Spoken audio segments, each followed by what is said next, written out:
Questions questions questions. Students मुझे इतने सारे क्वेश्चंस करते हैं और उनका कन्फ्यूजन कभी भी ख़त्म नहीं होता है। कभी कभी क्वेश्चंस आते हैं कि वहाँ जाके क्या करेंगे, और वो तो क्वेश्चंस रहते हैं कि यहाँ से वहाँ कैसे जाएंगे, कौन सा कोर्स लेना है, कौन सी यूनिवर्सिटी लेनी है, कौन सी कंट्री में जाना है, और फाइनेंशियल क्वेश्चंस आते ही रहते हैं। थाउजेंड्स ऑफ स्टूडेंट्स को भेजा मैंने, और उन सब के ना कन्फ्यूजन क्वेश्चंस ये सब मैंने अपने अंदर रखे थे अभी तक। जीवन में सिर्फ बातें करना ज़रूरी नहीं है, जो सपने देख रहे वो सच करना भी ज़रूरी है। ऐसे ही एक पर्सनालिटी आज हमारे साथ है, जय सोलंकी, जिन्होंने 5000 प्लस स्टूडेंट को अब्रॉड भेज के अपनी एक ब्रांड की वैल्यू बढ़ाई है, अपनी खुद की वैल्यू बढ़ाई है और लोगों को सॉल्यूशन प्रोवाइड किया है। तो आज हम इस टॉक विथ यज्ञेश के शो में देखेंगे कहाँ कहाँ प्रॉब्लम फेसेस होते हैं, अब्रॉड में क्या क्या प्रॉब्लम फेसेस होते हैं, क्या उनके सॉल्यूशन जय भाई ने कैसे कैसे निकाले हैं। और आज हम आपको अब्रॉड जाना है तो हम आपको आज अब्रॉड की यात्रा में सफ़र कराते हैं। तो welcome talk with Yagnesh, welcome to Jay Solanki.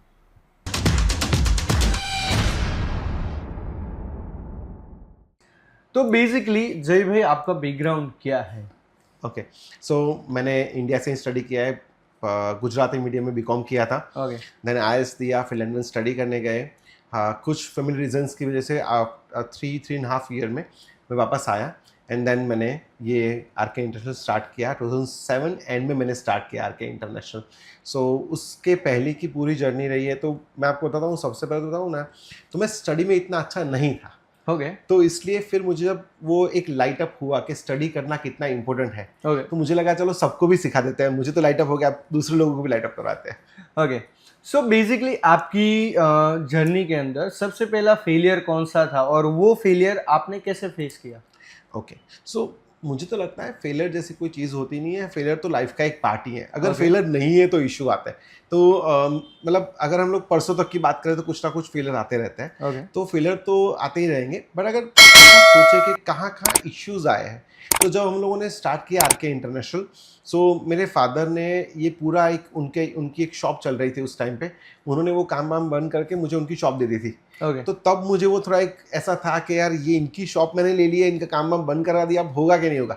तो वो एक आध साल ऐसा रहा, बट स्लोली मैंने ग्रास्प करना स्टार्ट किया, इंडस्ट्री को समझना स्टार्ट किया, स्टूडेंट से बातें करता रहा, क्योंकि मुझे बातें करना अच्छा लगता है। तो मैं स्टूडेंट्स को पूछता हूँ हमेशा कि उनका क्या हो रहा है, कैसे हो रहा है। तो स्टार्टिंग से मैं कर रहा था। तो स्लोली फेलियर्स में दूर ज़्यादा गया, और अभी यहाँ बैठा हूँ आपके सामने। ओके। सो आपके पापा क्या करते हैं? सो मेरे पापा अभी तो रिटायर्ड है। ओके। मेरे फादर टेलरिंग वर्क था उनका। ओके। अगर आपने एक जगह सुनी ढालनी पोड़ करके, हाँ, या सो बहुत पहले, सालों पहले मेरे फादर की वहाँ शॉप थी ढालनीपुर में, एंड वहीं से उन्होंने हमारा ग्रेजुएशन तक का सफ़र मैंने उनके वहीं पैसों से, ढालनीपुर की शॉप, टेलरिंग की छोटी सी शॉप थी, उससे किया था। एंड देन आफ्टर मेरे फादर ने दूसरी शॉप, जो जहाँ मैंने लास्ट में ऑफिस चालू की, वो शॉप उन्होंने यहाँ बहुत, अगर मैं आपको उसका एड्रेस समझाऊंगा ना तो एड्रेस आप समझ भी नहीं पाओगे, ऐसी जगह पे थलतेज में थी। ओके। सो वहाँ उन्होंने शॉप ली थी, एंड वहीं फिर हम लोग आगे बढ़े थे। फिर मेरे फादर के फ्रेंड थे, तो उन्होंने बोला था कि लंदन आप भेजो इसको, ये पढ़ा लिखा लगता है आपके घर में, तो ये कुछ कर पाएगा। So then after I been to London. Okay. जब आप 10 या 11 साल के होंगे तो आपने कुछ सोचा था कि व्हाट इज़ योर गोल और समथिंग? 10-11 साल, यार सबसे बताऊँ, सबसे अच्छी बात या बुरी बात जो भी देख लो, तो हम लोग जब 10-11 साल के थे ना, तो इतना सब कुछ नहीं था, कंपटीशन नहीं था, स्कूलिंग ये इतना डिफिकल्ट नहीं था। मेरी डॉटर को अगर पूछते तो ये इसका रिप्लाई बहुत अच्छी देती, बट हम लोगों ने कभी सोचा नहीं था। हम तो खेलने कूदने में पड़े थे, हमको ऐसा कुछ इंपॉर्टेंस ऑफ स्टडी है ना, वो मालूम ही बीकॉम के बाद पड़ा। क्योंकि बीकॉम में जब जॉब ढूंढने गए तो मालूम पड़ा यार बीकॉम में तो कोई जॉब मिलने नहीं वाली है आप लोगों को। तो फिर मालूम पड़ा कि अब कुछ करना पड़ेगा। अगर आप देखोगे ना, मेरी लाइफ में सीरियस कब हुआ कोई मुझे पूछेगा ना, तो मतलब बीकॉम के बाद जब सब कुछ खत्म हो गया, मतलब ऐसा लगा कि अब मस्ती कर ली, मज़े कर लिए, सब हो गया, फिर लगा नहीं अब कुछ करना पड़ेगा। ओके। सो आपने बचपन, मेरे को पता है कि आप फिटनेस के बहुत दीवाने हो, गरबा लवर हो आप, राइट? सो लाइक बेसिकली आप गरबा सीखने गए थे या आपको आता ही था? बचपन से तो आता ही था, Okay. जो हम लोग को आता था। एंड कुछ सालों से ऐसा लग रहा था कि भाई लाइफ में कुछ और भी चीज़ एड ऑन कर सकते हैं। तब जिम की तरफ तो मैं था ही पहले से, बट फिर ऐसा लगा कि थोड़ा सा गरबा भी सीखते हैं। तो 4-5 साल पहले हम लोग सीखने गए, मेरी वाइफ के साथ में से हम लोग सीखने गए, एंड फिर तो बहुत अच्छा रहा। तो अभी तो एवरी ईयर हम लोग 4-5 महीने गरबा करते हैं, तो बहुत अच्छा लगता है। वो एक एक्टिविटी भी हो जाती है, इतने सारे लोग, सारे यंग लड़के आते हैं आपकी तरह, तो इंटरेक्शंस बहुत अच्छे होते हैं वहाँ। Okay. सब लोग अंकल अंकल कहते हैं मुझे, बट मज़ा आता है वो भी। ओके, तो आपको सबसे ज्यादा कौन सा स्पोर्ट्स पसंद है?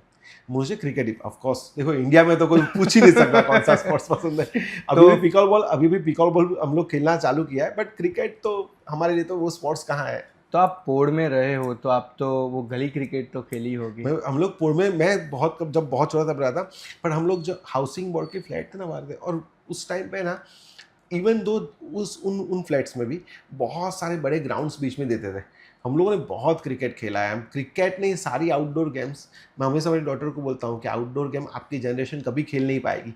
वो लोग क्रिकेट भी खेलते थे, बॉक्स क्रिकेट खेलते हैं। या हम लोगों ने मैदान में, मतलब मालूम नहीं कहाँ बॉल जाता है, कहाँ दौड़ के लेके आते थे, तो वो सब हमने किया हुआ है। ओके, सो बेसिकली अभी कोई है नहीं, लाइक पहले हम खेल रहे थे कि गिल्ली डंडा और समथिंग, हाँ। तो वो बचपन की यादें अभी आपको याद आती है जब हाँ, आप क्रिकेट खेलने जाते हो? यस यस, मुझे बहुत याद आती है। मैं अभी अभी अपनी सोसाइटी के बच्चों को बोल रहा था, क्योंकि देखो हमारे सोसाइटी में ग्राउंड है, बट वहाँ अलाउ नहीं है, क्योंकि वो ग्रास और सब किया हो, तो वहाँ अलाउ नहीं है। मैंने बोला यहाँ कुछ गड्ढा बड़ा करके, तो आप वो गोटियाँ हम लोग खेलते थे ना बचपन में, आप वो सीख के खेल लो, आप खो खो या कबड्डी कुछ ना कुछ करो, ऐसा कुछ।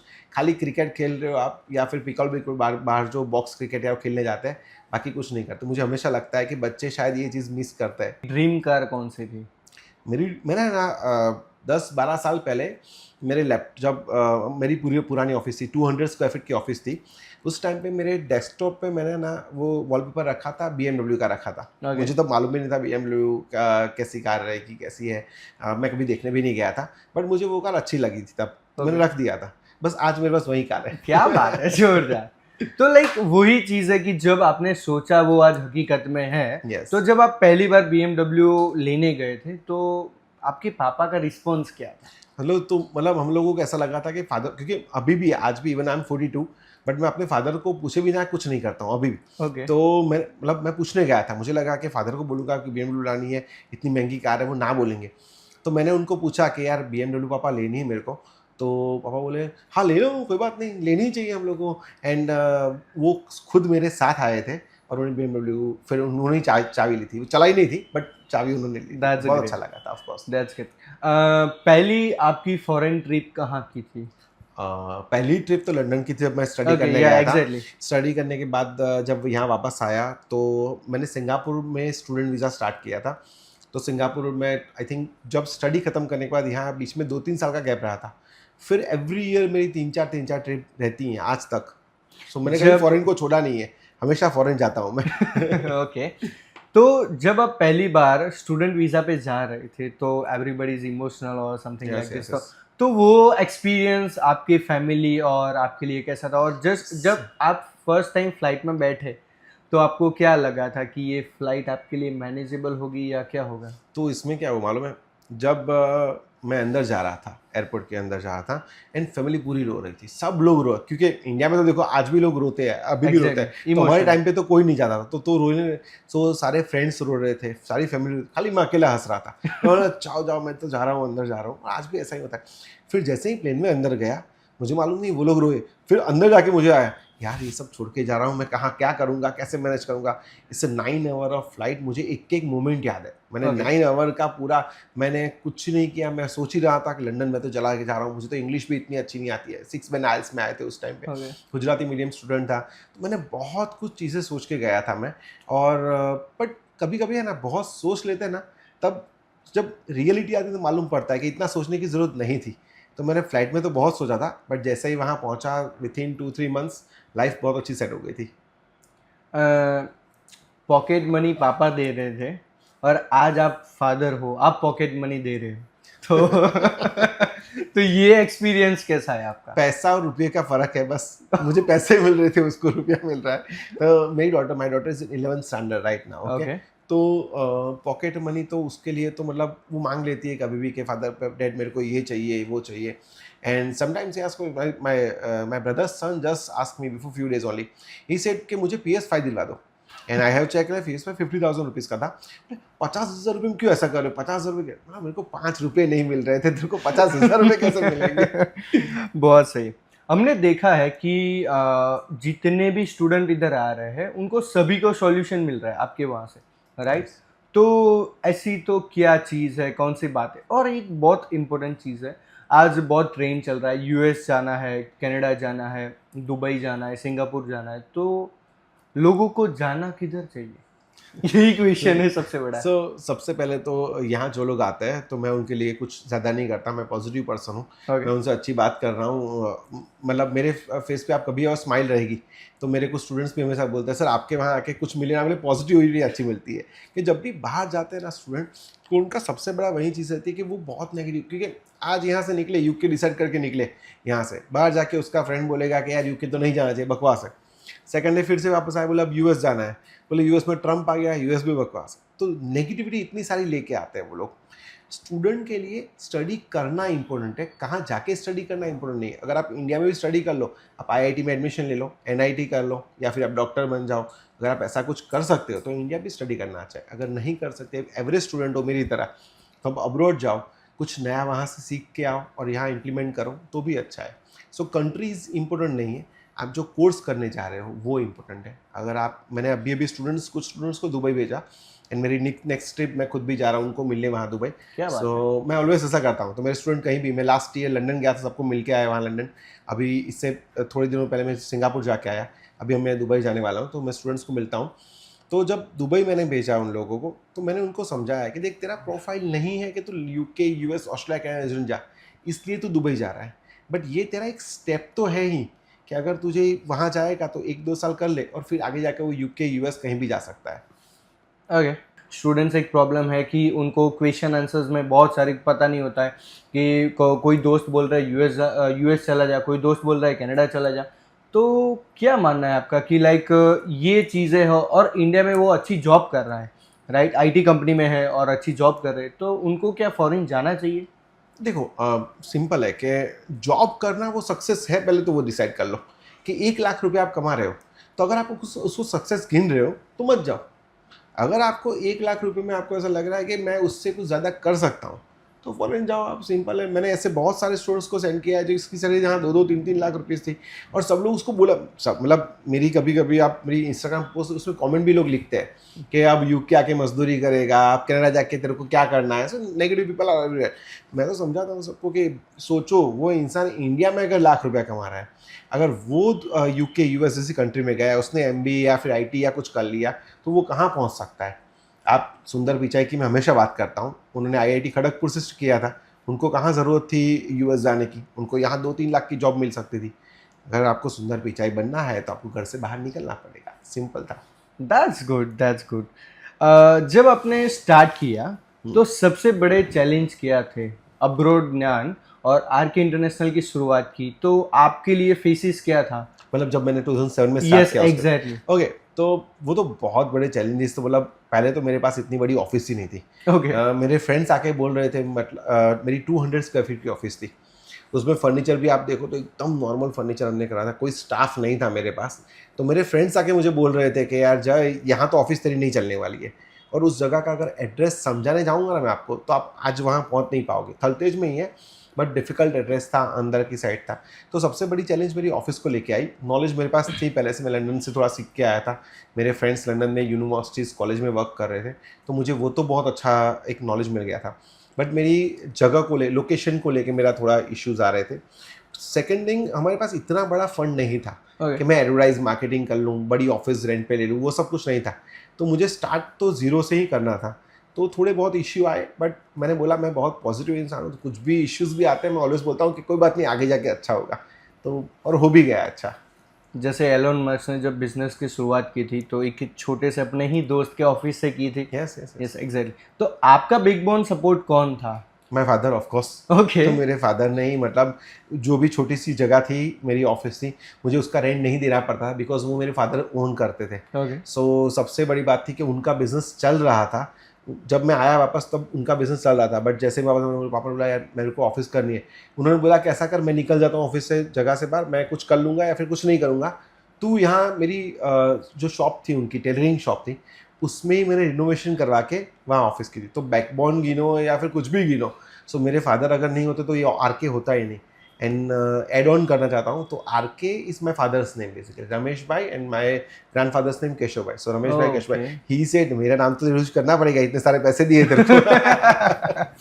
ओके, सो ऐसी कोई चीज़ें हुई हैं कि जब आपका एक फेस आया हो कि लाइक जब आपके पास सब कुछ है बट फैमिली सपोर्ट नहीं है, या लाइक स्टाफ सपोर्ट नहीं है, या आप खुद के सपोर्ट से नहीं हो, कभी आपको ऐसा लगा है, ऐसा टाइम आया है कि नहीं अभी नहीं हो पाएगा मेरे से ये? सो नेगेटिव वो टाइम तो बहुत आया है। मतलब आप जब आप बिजनेस करते हो ना, तो आपके लिए आप रेडी होना चाहिए कि कुछ ना कुछ तो आएगा। और एवरी अभी भी आता है, मतलब 6 महीने पहले भी कुछ आया था, 1 साल पहले भी कुछ आना आया होगा। बट सबसे अच्छी बात है, my family, my wife, my father, my mother father, my staff, they are too helpful. वो हमेशा मेरे पीछे, मतलब मेरा जो स्टाफ है मेरे साथ 10 साल 12 साल से काम कर रहा है। मदर फादर की तो बात ही छोड़ दो, वो तो सबके अच्छे ही होते हैं, but even my wife also support me a lot.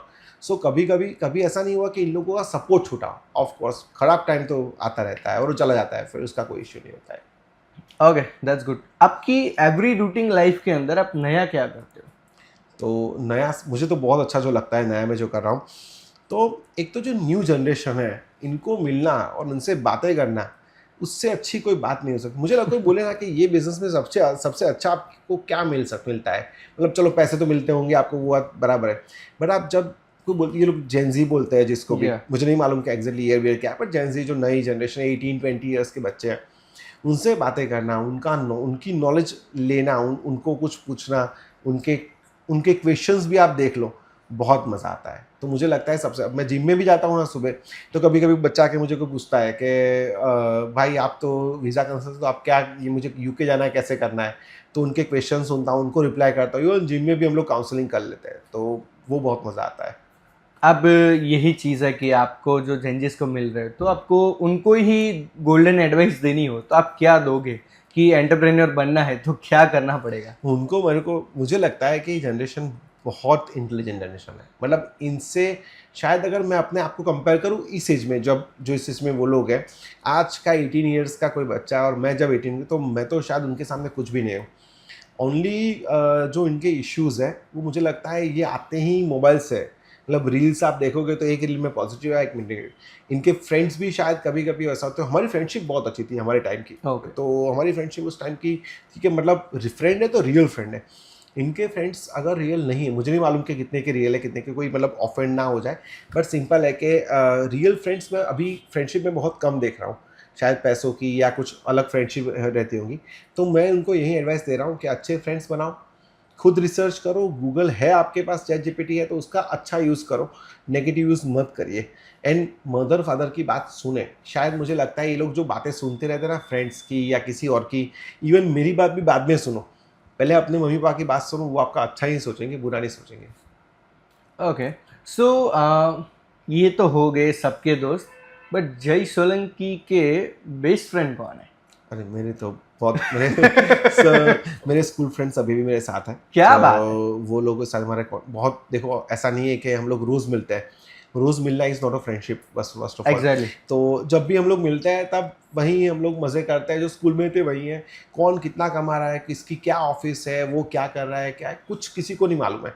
आज भी कहीं भी जाता हूँ मैं, मेरा फ्रेंड अगर बाइक लेके आया तो मैं उसके पीछे बैठ के चला जाता हूँ। मैं अगर BMW लेके उसके घर पे मेरी गाड़ी में बैठ के वो चला जाता है। तो इसमें ऐसा कुछ भी नहीं है फर्स्ट ऑफ ऑल। उसके अलावा मेरे जो स्कूल फ्रेंड के अलावा जो मेरे इंडस्ट्री फ्रेंड हैं, जो ये इंडस्ट्री, उसमें बहुत सारे अच्छे अच्छे फ्रेंड्स हैं। मैंने बहुत चुनिंदा फ्रेंड रखे हैं, बट सभी जगह पे बहुत अच्छे अच्छे फ्रेंड्स मेरे सेट हुए हैं। किसी का नाम नहीं दूंगा वरना किसी और को बुरा लग जाएगा। अभी एक बहुत चैलेंजिंग फेस आ रहा है कि लोगों को विजिट करने जाना है विजिटर के लिए, तो कहाँ जाना चाहिए, कौन सी कंट्री में अभी विजिट के लिए बहुत बेस्ट टाइम है? तो देखो अभी जैसे समर चल रहा है सारी कंट्रीज़ में, तो आप कहीं भी जा सकते हो। बट अगर आप कहीं नहीं गए हो अब्रॉड, तो पहले आप एशियन कंट्री से स्टार्ट कर सकते हो। Okay. जैसे दुबई कर सकते हो, Singapore, Malaysia, Thailand, Indonesia, Philippines, Vietnam, ये सारी जगह अच्छी है। मैं सारी जगह पे जाके आया हूँ, सब भी जगह प्लेस मतलब बहुत अच्छा है। चाइना भी मैं जाके आया हूँ। चाइना में खाली इशू क्या है, गुजराती हम लोग हैं, इंडियन है, हम लोग वेजिटेरियन है, तो खाने पीने का इश्यूज आता है। बाकी ये सारी कंट्रीज जो मैंने बताई, वहाँ आपको फूड सब कुछ बहुत अच्छा मिलता है। अगर आपने ये सारी कंट्रीज़ विजिट कर ली है तो यूरोप मतलब कभी ख़त्म नहीं होने वाली चीज़ है। 29 कंट्रीज़ है, विजिट करते रहो। मेरा अभी भी बहुत कुछ बाकी है वहाँ, तो यूरोप मुझे बहुत अच्छा लगता है और Okay. वहाँ घूमने जाना बहुत अच्छा लगता है मुझे। आपकी फेवरेट कंट्री कौन सी है? लंदन, ओके, मतलब उसके लिए सोचना भी नहीं पड़ा, एक सेकंड नहीं अगर इसके बाद मैंने इतनी सारी कंट्रीज ट्रैवल किया है, मैं मल्टीपल टाइम ट्रैवल्स किया है, बट मुझे ऐसा लगता है कि कहीं भी अगर आज नहीं 10 साल के बाद 20 साल के बाद कुछ कहीं भी जाके आऊँ, लंदन ही मेरी बेस्ट प्लेस रहेगा मुझे लगता है। तो वो मेरी क्यों? कर्मभूमि भी थी और Okay. मुझे वहाँ से ही सब कुछ सीखने मिला है। ओके, तो जब मैं लंदन पहली बार गया था तो मेरे लिए वहाँ जाना बहुत मतलब डिफ़िकल्ट था। वहाँ जाना मेरे लिए बहुत ही ऐसा था कि मैं क्या करूँ वहाँ जाके। बट जब मैं वहाँ गया मैं बहुत अच्छा सेटल्ड हुआ था, मैंने बहुत अच्छे स्टडी भी किया वहाँ, मैं बहुत सेटल भी था वहाँ। तो मुझे लगता है कि लाइफ टाइम मेरी फेवरेट कंट्री एक ही है, लंदन। मैं अभी जाके आया, अपनी फैमिली के साथ जाके आया। ओके, सो मेरी डॉटर को मैंने दिखाया था, माई डॉटर को मैंने बताया कि मैं कहाँ कहाँ जगह मैंने वर्क किया था, हम लोगों ने कहाँ मेरा घर था, ये सब मैंने बताया उन लोगों को। बहुत मज़ा आया। अभी जो फेसिस हो रहे हैं कि बाहर जो लोग जा रहे हैं, starting job is like field job तो मिलने वाली है ही नहीं, वो तो 110% है। तो आपकी फर्स्ट जॉब कौन सी थी? तो मेरे तो अंकल की शॉप थी वहाँ, वो ओके, साड़ी शॉप थी। ओके, लंदन में गया और जॉब तो पहली जॉब साड़ी शॉप में ही करनी पड़ी थी। ओके, तो साड़ी शॉप थी, उसमें मैं तो गया जैसे ही, तो उन्होंने बोला कि देखो ये काम करना है। It it was not even a job. उन्होंने बोला था कि मेरे अंकल थे, मेरे पापा के फ्रेंड थे, तो मतलब ये काम करना है, मैंने करना स्टार्ट कर दिया था। और फिर वहीं 3-4 दिन किया तो अंकल को भी अच्छा लगा। मैं हार्ड वर्कर हूँ तो मैंने काम बहुत अच्छा किया था उस टाइम पे। अपनी तारीफ थोड़ी कर लेता हूँ पर मैं हूँ भी सही वो है। तो मैंने थोड़ा काम अच्छा किया था, तो स्टार्टिंग थोड़े दिन वहाँ जॉब की। और ऐसा नहीं है फील्ड जॉब नहीं मिलती है, ओके, मैंने वहाँ फील्ड जॉब भी की थी। 1-2 जॉब मैंने ये छोटी मोटी जॉब जो की थी, बट फिर मैं एक टेलीफोन कंपनी में अब मोबाइल कंपनी में था, टी मोबाइल करके था, उसमें था। एंड उसमें एचआर डिपार्टमेंट में था। तो मुझे वो field job even with student visa मैंने जॉब की थी। तो फील्ड जॉब में एक एड ऑन कर सकता हूँ आपका क्वेश्चन में ये, कि अगर स्टूडेंट को फील्ड जॉब करनी है ना, तो ऐसे तो नहीं मिलेगी कि वो सबवे में जॉब करता हो कल सुबह जाके उसको फील्ड जॉब मिल जाएगी। जहाँ फील्ड जॉब उसको दिख रही है वहाँ जाके उसको बोलना पड़ेगा कि आई एम रेडी, आप मुझे फ्री ऑफ चार्ज रख लो, ये इंटर्नशिप की तरह आप रख लो, पर आप बस मुझे स्टार्ट करवाओ। फ्री में जॉब अगर करने के लिए रेडी होंगे ना, तो आपको वो लोग थोड़े दिनों के लिए रख लेंगे, और अगर आपने अच्छा काम किया शायद, तो आपको शायद even with student visa 20 years जो कर रहे हो उसमें भी फील्ड जॉब मिल सकती है। अभी एक बहुत चैलेंजिंग मेरे सामने भी आ रहा है और 2-3 दिन और 4 दिन पहले ही आया था। कोई इंसान को बोले कि यू स्टार्ट टू लर्न कि इंटर्नशिप शुरू करो और स्टार्ट करो, काम करना स्टार्ट करो, तो वो 2-3 दिन आके फिर स्टॉप हो जाते हैं। उनको ऐसा लगता है कि नहीं ये नहीं हो सकता है, तो ये क्या? तो ये जनरेशन का प्रॉब्लम क्या है, लोग मेहनत को मजदूरी कहते हैं। ओके, सो मेहनत मेहनत होती है, मजदूरी मजदूरी होती है। मजदूर डिफरेंट थिंग है। ये लोग को क्या लग रहा है कि जिसमें हमको हमारी तरीके से पैसे नहीं मिल रहे या फिर हमारी तरीके से काम नहीं हो रहा है, वो सारी मजदूरी है। एक लड़के ने मेरे इंस्टाग्राम पे लिखा था कि कोई लंदन जा रहा था, उसमें लिखा था कि आ जाओ मजदूरी करने। तो मैंने उसको पूछा भी सही कि तू क्या कर रहा है, तो बोले मैं तो यहाँ ये कर रहा हूँ। तो तू इसको मजदूरी की, तेरे को 1-1.5 लाख रुपीज़ वहाँ मिल रहे हैं, वो कहाँ से मजदूरी हुई? मजदूर को बेचारे को 500-1000 रुपये मिलने वाला है, तुमको कहाँ? तो ये मेहनत और मजदूरी जब तक दिमाग से निकालेंगे नहीं ना, तब तक आगे बढ़ना उनके लिए डिफिकल्ट रहेगा। जब हम लोगों ने स्टार्ट किया तब मोबाइल नहीं था, गूगल नहीं था, चैट जीपीटी कुछ भी नहीं था। तो हमारे लिए क्या था कि जहाँ जो भी मिले हम लोग करने के लिए रेडी थे, और फिर हम लोग आगे बढ़े थे। मुझे लगता है सब जो आपने बोला था, फिर से एक बार एडवाइस दे रहा हूँ इन बच्चों को कि मजदूरी नहीं, मेहनत करना स्टार्ट करो, और कुछ भी करोगे ना तो आगे जाके उसका फ़ायदा मिलेगा ही मिलेगा। सेम कि ऐसी ही बातें हो रही जैसे यूके के फेस कर रहा है, वैसे ही कनाडा में बहुत अभी चल रहा है, राइट? तो कनाडा के अंदर लोग जो फेस कर रहे हैं कि कनाडा में जॉब नहीं है, यस यस यस। तो क्या ये सही बात है? सही गलत तो हम लोग नहीं बोल सकते, क्योंकि स्टूडेंट के मिक्स रिव्यू है। अगर आपने ऐसे जैसे हम लोग को एक वीडियो रख दिया कि जॉब मिल रही है, तो बहुत सारी कमेंट आएगी जिसमें बोलेंगे जॉब नहीं मिल रही, जॉब नहीं मिल रही। एक वीडियो आप रख दोगे कि जॉब नहीं मिल रही है, तो बोले मैं तो जॉब कर रहा हूँ। तो बेसिकली मिक्स रिव्यूज़ हैं, और जॉब मिलना नहीं मिलना वो बेसिकली वो लड़का के लड़की क्या कर रही है वहाँ उसके ऊपर डिपेंड होता है। तो वो जॉब इसको क्यों नहीं मिल रही है, क्या है, वो हमको नहीं मालूम है। बट ऑफ कोर्स थोड़ा डिफ़िकल्ट तो है कनाडा में, क्योंकि इतने सारे स्टूडेंट एक साथ चले गए थे। अगर आप 5 साल पहले, मैं वीडियो नहीं बनाता था, 5 साल पहले मैंने बोला था स्टूडेंट्स को कि भाई आप सारे लोग कनाडा मत जाओ। ओके, सब लोग अगर एक कंट्री में जाओगे तो इश्यूज आएंगे। अगर आप आज भी बोलोगे, जैसे यूएस में भी लास्ट इंटेक अगर देखोगे तो बहुत सारे रिजेक्शंस आए। ओके, रिजेक्शंस क्यों आए? क्योंकि सारे स्टूडेंट्स को यूएस जाना था। अगर सारे लोग एक जगह पे जाएंगे तो वहाँ इश्यूज आएंगे। आप डिवाइड हो जाओ, आप कंट्रीज सिलेक्ट करो। अभी तो कितना अच्छा है आपके पास, UK, US, Australia, Canada, New Zealand, Asian countries में Singapore, Dubai, Malaysia, European countries है, जर्मनी, फ्रांस, हंगरी, आयरलैंड, कितना सब कुछ आप कर सकते हो। तो थोड़ा सा अपना प्रोफाइल बेटर करो, अपने कोर्स को समझो कि कौन सी कंट्री में रिक्वायरमेंट है और वो कोर्स करने फिर चले जाओ। पहले तो मैनेजमेंट करने भी कनाडा जाए, आईटी करने भी कनाडा जाओ, मैकेनिकल करने भी कनाडा जाओ, तो वो नहीं करना था। आपको ये ख्याल कहाँ से आया कि अब्रॉड ज्ञान कहाँ की शुरुआत की जाए? अब्रॉड ज्ञान आप एक अभी यूट्यूब चैनल स्टार्ट करने जा रहे हो, तो ये ख्याल कहाँ से आया आपके दिमाग तो में? अभी क्या था, जितने स्टूडेंट्स मेरे पास आ रहे थे तो मैं उनको समझाता था, बट हर स्टूडेंट के क्वेश्चन तो सिमिलर रहते थे। तो मुझे लगा कि ये जो क्वेश्चंस है, अगर मैं आरके के पेज पे वो कर दूंगा तो इससे अच्छा बेटर मैं कुछ अलग करूँ। अब्रॉड ज्ञान में हम लोग क्या करने वाले हैं कि छोटी से छोटी इन्फॉर्मेशन, और उसमें ऐसा कुछ भी नहीं है कि आपको यहाँ आना पड़ेगा, कुछ नहीं। आप वो चैनल को बस आप चैनल के साथ रहिए और आगे बढ़ते रहिए। हम लोग एवरीडे कुछ ना कुछ, एवरी मंथ एवरीडे कुछ ना कुछ डालते रहेंगे। अभी हमारा जो आगे के पॉडकास्ट आने वाले हैं वो शायद कोई बैंक को लेके हम लोग आएंगे, जो बैंक आपको समझाएगा एजुकेशन लोन कैसे। एक डॉक्टर है जिन्होंने यूएस से स्टडी किया है, वो हमको समझाएंगे कि यूएस एंड इंडिया दोनों के मेडिकल सिस्टम में क्या फ़र्क है, जाने से पहले कैसे क्या करना है, कैसे करना है। सो ऐसे बहुत सारे टॉपिक्स हैं जिसके ऊपर बात करनी बाकी थी।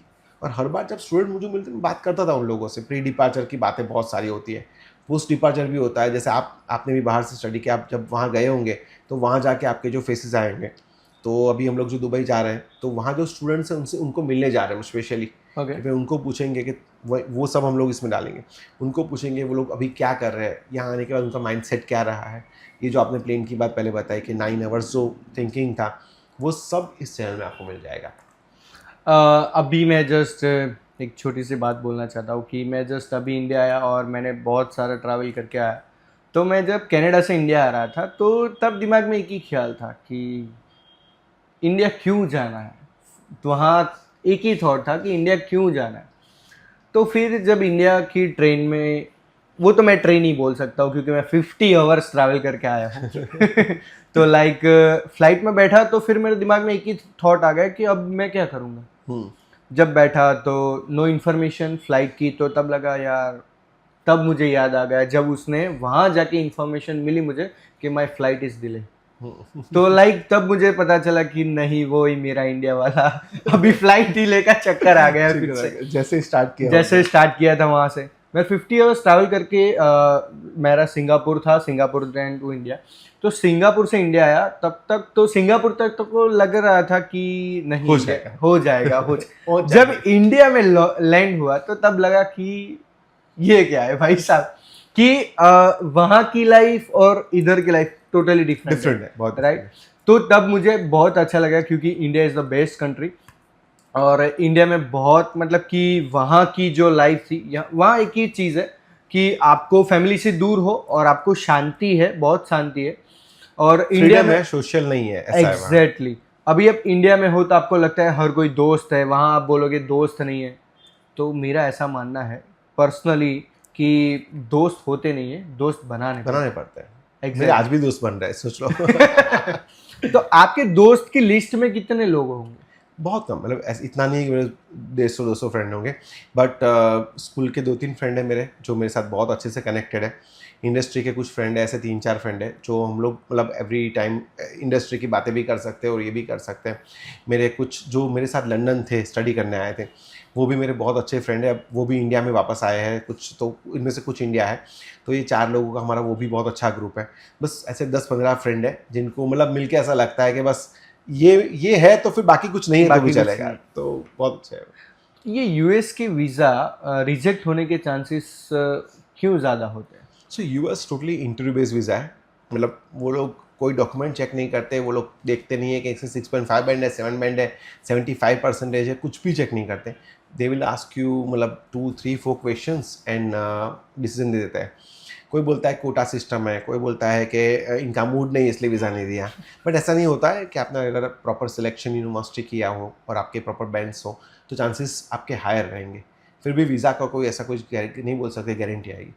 लास्ट इंटेक में जो रिजेक्शन आए उसके रीज़न में मैं ऐसा बता सकता हूँ कि जो नंबर ऑफ एप्लीकेशन थी वो बहुत ज़्यादा हो गई थी। ओके। मतलब सबने ऐसा सोचा अब हम सब यूएस जा रहे हैं। जैसे कनाडा स्टॉप हुआ ना तो वो पूरा क्राउड शिफ्ट हो गया यूएस की तरफ। जब कोई भी क्राउड एक जगह पे जाएगा तो रिजेक्शंस आएगा आएगा आएगा, या फिर वहाँ जाके इश्यूज आएगा। कनाडा के साथ क्या हुआ, वहाँ जाके इश्यू हुआ। यूएस के साथ क्या हुआ, यहाँ रिजेक्शंस आ गए। अभी जो दुबई की यूनिवर्सिटी जो फास्ट ग्रो कर रही है उसका रीजन क्या है? क्योंकि दुबई देखो, अभी दुबई ने क्या किया कि टूरिज्म को इतना अच्छा डेवलप कर दिया है इन लोगों ने, इंफ्रास्ट्रक्चर इनका इतना अच्छा डेवलप किया है। इन लोगों ने क्या किया कि वर्ल्ड की जो यूनिवर्सिटीज़ दूसरी जैसे यूके की यूनिवर्सिटीज़, अभी वहाँ उनका बेस कैंप जो है वो दुबई में इन लोगों ने कर दिया। कि ऑस्ट्रेलिया की यूनिवर्सिटीज़, यूएस की यूनिवर्सिटी, वो पूरा एक एजुकेशन हब इन लोगों ने बना दिया।